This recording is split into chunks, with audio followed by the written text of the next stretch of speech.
I guess I'm scared now. I want the truth, and I'm scared. I'm scared both ways, I guess, because if it come back that it's not, it's gonna hurt me. He took me there, I knocked at the door. She opened the door and the lights was low, the music down there. I'm like, this is the way the house be with me and you here kicking it, you know what I mean? I'm like, man, what's going on? She out, what you mean, what's going on? Ain't nothing going on. I said, man, what's going on? I opened the closet, dude standing there. Oh, I said, bro, you can go.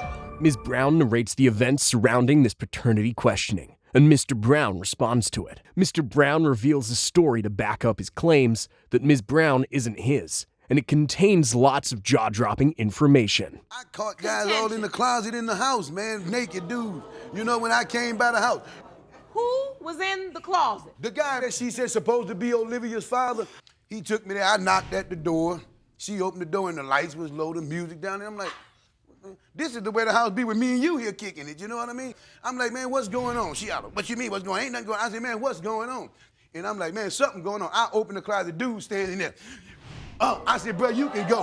Me and her first, we argued, and she, me and her first, I left, we got back together. That's how much I love this woman. Ms. Brown sheds more light on why she has doubts. Ask my mama anything. Oh, she brush it off. Oh, don't come questioning me. Another reason why I doubt it is because of my name.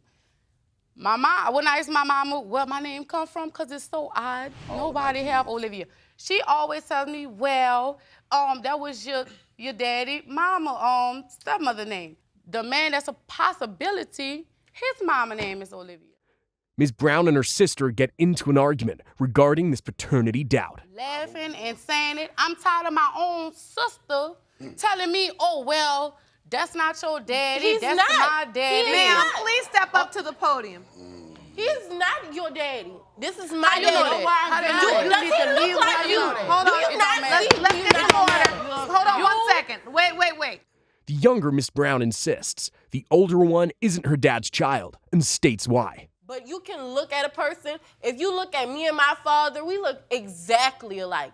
And then you look at my brother and my sister on my father's side, we all look just alike. She don't look like any of us. She swears that she look like one of my aunts on my dad's side. You don't look like my aunt. Ms. McIntyre and Mr. Brown says this regarding the sisters' feud. They're sister, and they shouldn't get along like that. That's right. You know, they should love each other, because I didn't raise my children like that. And you don't be saying, knocking your sister. All right, so your point is regardless of the paternity issue, you want your girls to be sisters and to act as such.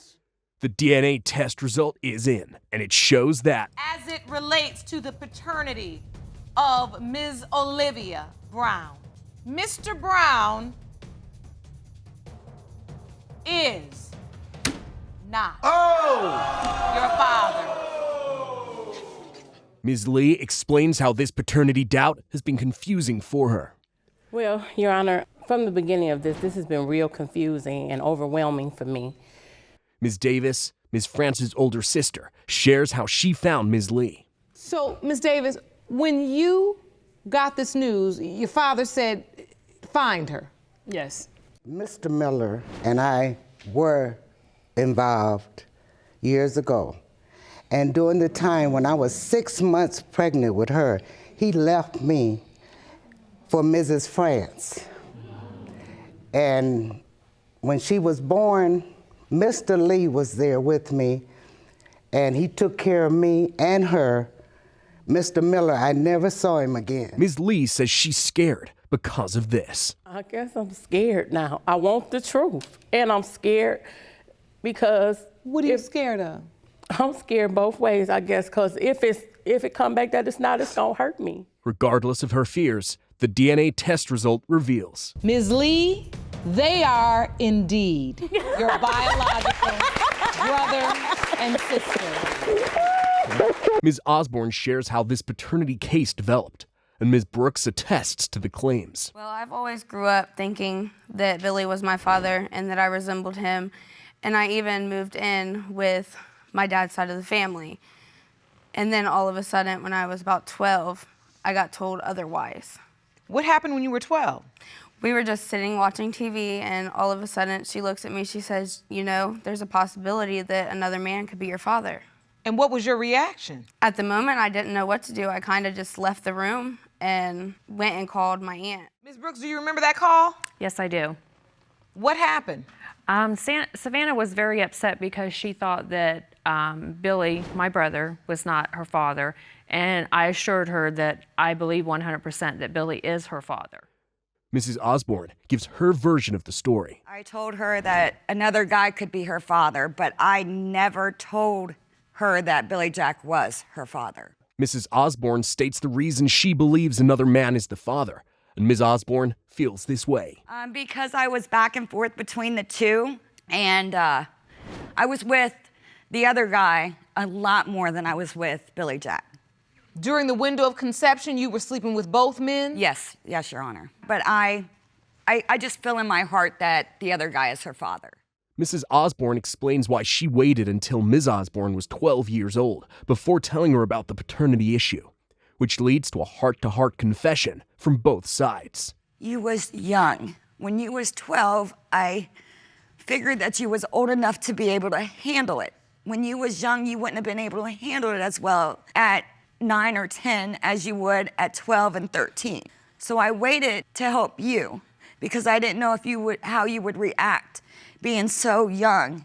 I was confused. I was 12 years old. I was raised around my dad's family for 12 years. And then all of a sudden, they could be just some strangers that I'm living with. They will never be strangers. Of course they won't. They'll always be my family now. But what if they never were? I'm sorry. I truly am. But I'm here today to try to make it right for you. Miss Osborne also believes this regarding her sister's paternity. You say it was fathered by the other man. That's what I was told, but I also believe that my dad is her dad because we share way too many similarities. Ms. Patton, the sister in question, shares her testimony. Plus, Ms. Brooks chips this in. I mean, I've never met Billy Jack. I've never even seen him. I've just heard stories of his crimes and crazy lifestyle. I also believe Billy could be her father. Oh, really? Yes. Why? Because at the time that Donna conceived Miss Patton, she was also with my brother, back and forth between my brother and the other man. And I see similarities between Mrs. Patton and this is his other daughter here, Marissa, and Savannah. Mrs. Osborne reacts to Ms. Brooks's claims. It has been determined by this court, Ms. Brooks and Jasmine are not related. You look relieved. Yes, I'm relieved because Jasmine's had a relationship with the other guy and his family, and I didn't want that to change. The second one reveals this, and the case ends on this note. Brooks, when it comes to 20-year-old Savannah Osborne, it has been determined by this court, Ms. Brooks and Savannah are related.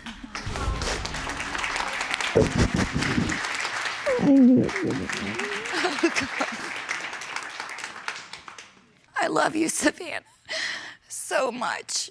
And I'm so happy that it came out the way you wanted it. And I love you, Jasmine. I love you too, Mom. I love you too. Miss Wilridge recounts what happened on the day, and Ms. McMahon chips in more information. We were young. We knew that there were problems. You sleeping behind, with a married man and you sleeping behind your friend's man or your neighbor man, why would you do such a thing as being a woman? But I didn't... The siblings continue badgering Ms. Swan, and Ms. Swan keeps her composure through it all. Yeah, he told me he was married. Okay, and you still... And so decided then a sexual relationship developed? Not at the first. Not at the first. And some more badgering. So do you feel bad for what you've done to a family, a wife, a good wife, a good wife who cooked, cleaned, took care of her kids? Do you feel any remorse for what you've done? Knowing that he was married? Knowing that he was married. Mr. Williams, the son whose paternity is in question, gives his testimony, causing Ms. McMahon and Ms. Wilridge to react. The DNA test result reveals. It has been determined by this court that you are half siblings. He knew it. Now he needs to go get his name changed. He's a junior. He's the only boy